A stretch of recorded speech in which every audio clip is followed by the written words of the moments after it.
Question. You're talking about all the drug busing and so on, and we're even talking about the police bringing in drugs and having young men sell it in the communities, but we're not talking about the mega drug dealers and those who are bringing it in containers with their chicken and with their juice, and drug busts like Monos Island, where two little pee-wet men, 3 or 4 perhaps, were held, but those who were perhaps movers and shakers and business people, they weren't held. Are you just targeting the small fry and the little boys on the street?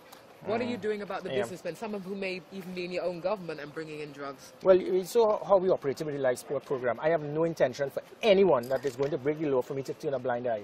I have no intention to politicize crime. I intend to do what is right. I place my hand in the Bible for one reason and one reason alone. My priority is to my God, my country, and the citizens of this country. And that's what I intend to do. So regardless of who is affected, I intend to do what is required. Contrary to what may be perceived, the typical thing that many people say is, oh, the police are only going after the small kid on the block. That really and truly is irrelevant to me. However, what I've, again, based on my research and working with many commissioners worldwide, you take that kid on the block, you speak to him, he's going to tell you who's the guy who provided that to him. And then you get to the other person. That is exactly what you said. We intend to go after that so-called big fish. But what we have realized is that this fantasy big fish that we keep hearing about, this imaginary friend, this snuffleupagus of this big fish, we have seen, similar to other places like Jamaica and so forth, the big fish are usually gang members, the gang leaders, because the gang leaders, they don't want to work for no don, no boss. I'm not saying that they are not individuals who may be involved as financiers to the gang leaders, but based on our intelligence, based on us working with the United States, the United Kingdom, based on us reopening the security cooperation agreement with Venezuela and Colombia, what we are doing now is trying to extract as much information as possible. That drug bust you heard about in Virginia, this is not a matter of it being a cold case. We are working constantly with the DEA and whoever is involved. This is with the juice? The juice, yes. From captain to cook, not this captain. Right. Everybody who is involved, they would pay that price. Yes, but what about the weed, I believe it was, in marijuana, it was in the chicken? That was local. And I thought, just my own opinion, the policing of it seemed really poor in the sense that nobody was held, or at least from what I understand. Now, you will tell me if that's correct. Nobody was held, the drugs were extracted, and I guess the man to whom it was sent said, well, I don't know anything about it. Yeah. And therefore, he would have got away. I'm really trying to avoid, criticizing law enforcement agencies. They have a hard job to do, and sometimes they seem to be the necessary evil that people perceive them to be. But people would make mistakes. I'm not saying that was a mistake, but it goes right back to why it is important that I have put a lot of emphasis in this year's national security, not on fancy gadgets, not on blimps and OPVs, but on proper training. Sorry, but it was a mistake, wasn't it? It was. Really and ideally, you should have allowed the goods to land and then tracked it to the... And you go there. And this is why it comes to the importance of training. Yeah, basic training. You stay, you monitor, you have a proper covert operation, you see where it is, you trace what is happening, and this is what we intend to do, which is why we're having there'll be a lot of aspects of training for our law enforcement agencies. The New York police, again, for example, 1/3 of the 50,000, they sell hot dogs, they drive taxis, you have undercover operatives. Now, that might be easier in a city large scale as New York City, but it shows the importance of intelligence, it shows the importance of undercover operations, it shows the importance of us extracting the information and pinpointing who the big fish is and how it is we can get those individuals. Because just getting a little kid on the block, they're just going to replace him with someone else, and we have not solved the problem. We need to ascertain exactly where the drugs are coming from, how it is being done, and it has to do with intelligence, it has to do with the population buying into the fact that, listen, there's a change, expect it, embrace it, and work with the law enforcement agencies. I intend to find avenues to give, because there are many citizens that want to contribute, they want to help, but they're afraid. They're going to call a police station to inform them that of a house that has drugs, and next thing you know, you're concerned that a police officer is working and aiding and abetting in it. They're afraid. So what I'm doing is finding mechanisms to allow them to give information without being concerned, without being fear of that reprisal. And with it now, the more information we get, the more drugs will come off the street, the more weapons are seized. We have seen it this year. It's the most amount of weapons seized in the history of this country. But there's still a lot of weapons on the street. There are tons of weapons. There are tons of sophisticated weapons. Yes. And you go into some communities and the guys will boast about the types of the galil and the thing. You've seen the videos. You've seen the videos as well. But and yeah, that's right. so How does it get in? Yeah. Through OPVs is not the avenue. The avenue is the intelligence. How is it getting in? Is it through legitimate ports of entry? Is it through the Cedrus, Moruga? Is it that someone is working in tandem with the Coast Guard? This is where intelligence comes in. It is not so much of just putting OPVs and idle boasts about major criminal national security assets. It has to do with providing the intelligence and the opportunity for citizens to come forward, give the information to help in defending our country. I read that you have, I think it's 7, you have a plan which consists of 7 bullet points in terms of dealing with gangs and crime and so on. I think that's what I read fairly recently. And if that's not quite what it is, do you have a bulleted list? No, I don't. My job as the Minister of National Security, similar to the person who was appointed recently in the United Kingdom, many ministers have come and gone, and they believe that the concept for a political party or a government or a minister is to come up with a 10-point, 20-point plan. It's very comical. This is not a banana republic. The role of a politician, of a minister, of a government is not to come up with crime plans. You just make up 10, 20 points. What is your empirical testing? What research? What is the data that you have? What is your research methodology? None. You just make it up. So because you figure, this sounds like a good idea. What my job is not to come up with crime plans. My job is to come up with, to provide the policies and to provide the administrative, the financial and the logistic framework to provide the law enforcement officials. They are the experts, the police officers on the ground. They are the ones that go out and do the CSI training. They are the ones that are given the opportunities. If I don't provide the policies to allow them to get that proper CSI training, to have systems for a proper detection rate, for proper patrols, for the proper type of equipment that is required for them to protect and serve with pride, then they will fail. And if they fail, you can't blame the police. That is when I become responsible. If things go right, the law enforcement agencies are to be commended. If things go wrong, I am to take the blame. And that is leadership. So what it is that it is not about a crime plan. It is about trying to provide the policies. The gangs, the gang members, my job is to try to explain to them, and what I'm doing is suppressing them and letting them know it's not going to work. There's no silver lining. There's no pot of gold at the end of the rainbow in being a gang member. Do you think you need to talk to them? I mean, okay, I know I've read that you said you're not talking to them. There's no negotiating with them. I'm playing hardball. You still hold to that? No. What I said is I'm not negotiating with criminal elements to reduce crime. That's what I mean. The gang members. I'm speaking about talking to gangs, bringing them together and saying, listen, here's what happening. I'll give you some contracts, don't commit crime. You can't do that because there's a price to pay. What I am saying is that if it is that you're a gang member, you are going to fail. You're going to lose eventually. Either, and it's not the law enforcement agency speaking, when you're a gang member, eventually you're going to end up either the wrong side of a prison bar or the wrong end of a bullet. Either by your own gangs or by individuals. Many of those gang members have been killed. They knew months in advance that there was a hit for them. But they can't go to the police stations to get protection because they were breaking the law. We can't protect you. The law can't protect you if you're against the law, and that is the problem. But I know that you said if you snuff out the head, then the rest of the body will be scattered and all will be well, or words to that effect. Well, no, and that's not actually true. Nothing close to that. When you say yes, it was. No, okay. when you speak about snuffing out the head, you speak about it sounds like you're going after some sort of a hit on a video. No, I didn't. No. Oh, okay. I'm going to where are my notes? I'm going to read it for you. You said. Once we get the main individuals, the rest of the gangs will dismantle. Big difference is stuffing out the head. Well, all right. Okay, I didn't mean it literally. Yeah. Right, so you get the main individuals, the rest of the gangs will dismantle, but that's not actually true. It just spawns new heads. More lieutenants and they spread, and that is quite correct, because it's called weeding and seeding. When it is you take out the weeds from you need to provide immediate seeding for the youths because they're looking for leadership, they're looking for guidance. If you arrest a gang leader, because he was the Don, he might have 3 lieutenants that will automatically want to form their own gangs. So that is where the weeding and seeding comes in. The weeding is my job, which is to snuff out the criminal element. I just said snuff out. When you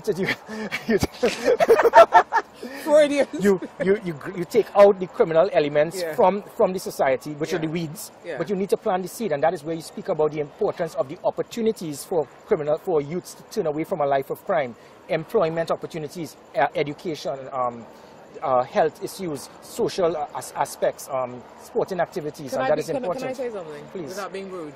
It sounds like pie in the sky. It's well-meaning and well-intentioned. I'm talking about right now. I'm not seeing any of it. I'm not seeing much of it. I'm not seeing enough of it. So let me not say I'm not seeing any of it, but I'm not seeing enough of it. You want more, you need more. And we need more. Now, while Lavington may be a lot quieter than it was, and I'm really happy for that, other areas are spawning gangs and gang violence, and it's spreading in other places. I'm not sure that the policy is working, or that I'm not sure that maybe we need 3 more like you or 4 more like you. There's only one of you. Well, there are no clones, but what I could tell you, Marcy, anything that can be done, I would do to the best of my ability. We have a country to defend, and I have been put here, and I am doing anything that can be done Legally within the law, and that is the important thing, because when we saw the aspects of a lot of soldiers coming here, I immediately, when I heard about the concerns about soldiers abusing their authority, whether it was just for something fabricated by the gangs because they were fearful of losing their turf, or 1 or 2 soldiers may have abused their authority, I immediately ensured that, listen, we can't do this. And that is why even the Defense Force, they were involved a lot in social activities and youth programs with the individuals here in Laventille and the environs. And the public is pleased. They're getting to understand the military. The military is not the perception that we heard when we were trying to get the defense bill, and we were hearing about that the soldiers are trained to kill. That is not true.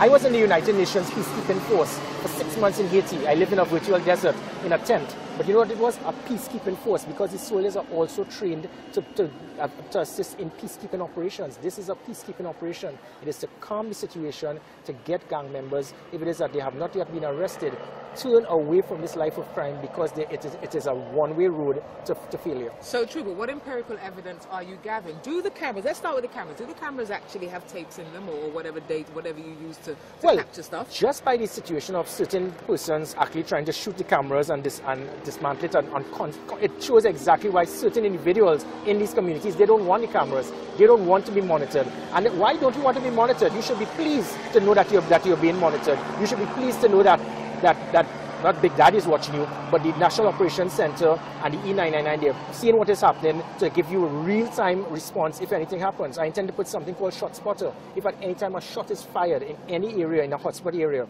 we don't have to wait for someone to make that call. Immediately at the National Operations Center, we can pinpoint where that shot was, and within minutes we can have a vehicle turn up there. Now, it's going to provide a deterrent. Because last night in Beverly Hills, we're here in Beverly Hills, last night there was rapid gunfire all up and down the place. Yeah. So I'm just saying, at what point? That's why I like your policies, and your policies sound great. I'm just wondering how tenable they are, Marcia, you know, and the timelines. One of the most difficult things that I had to work with is dealing with the public sector. This is not to knock the public sector. Many of these things have been approved for months now, but because of the bureaucratic red tape, which is important to ensure transparency and accountability, if you don't do that, all hell will break loose. And maybe to protect some bigwigs. Hey, not on my watch.